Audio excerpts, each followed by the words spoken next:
مسلم League N کے senior vice president overseas barrister Amjad Malik کی Paris آمد۔ بریسٹر امجد ملک نے شمع انٹرنیشنل کا وزٹ کیا۔ شمع انٹرنیشنل کے ہیڈ آفس پر پاکستان مسلم لیگ نون فرانس اور پاکستان بزنس فورم فرانس کے وفود نے پھولوں کا گلدستہ پیش کر کے بریسٹر امجد ملک کا استقبال کیا۔ سی ای او شمع انٹرنیشنل سردار ظہور اقبال نے شمع انٹرنیشنل کا وزٹ کروایا اور شمع کی مصنوعات کے بارے میں تفصیل سے بریفنگ دی۔ بریسٹر امجد ملک نے کہا کہ اوورسیز میں پاکستانیوں کے کامیاب کاروبار دیکھ کر خوشی ہوتی ہے۔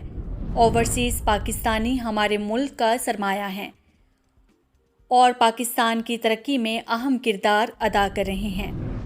بریسٹر امجد ملک نے سردار ظہور اقبال کو حج کی مبارکباد دی۔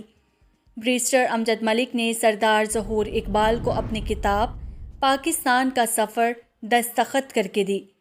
سی ای او شمع انٹرنیشنل سردار ظہور اقبال، راجہ علی اصغر، حاجی اسلم چودھری، طلعت چوہان، صاحبزادہ عتیق الرحمان، خرم شہزاد وزیر آبادی، خان اصغر، پیرفیت کے کونسلر سبت مزمل، حاجی نثار، چودھری عبدالقادر، راجہ اشفاق، سردار عاقل، سردار حسیب، محمد ذوالفقار، عبدالشکور، زاہد مصطفیٰ اعوان، محمد عمران، چودھری محمد حسین اور دیگر موجود تھے۔